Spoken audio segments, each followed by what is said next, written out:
ہپو یعنی دریائی گھوڑا ایک بڑا آبی جانور ہے جو زیادہ تر وقت پانی میں گزارتا ہے۔ یہ پانی کے اندر آرام یا نیند کی حالت میں جا سکتا ہے، مگر یہ سانس لیے بغیر زندہ نہیں رہ سکتا۔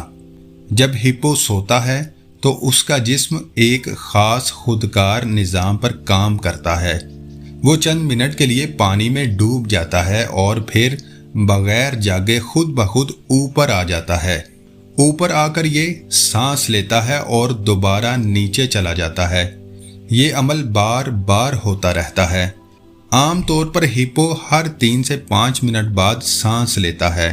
اس دوران اس کے دماغ کا ایک حصہ جاگتا رہتا ہے جو اسے سانس لینے میں مدد دیتا ہے۔ یہی وجہ ہے کہ ہپو پانی کے اندر بھی محفوظ طریقے سے سو سکتا ہے اور ڈوبتا نہیں۔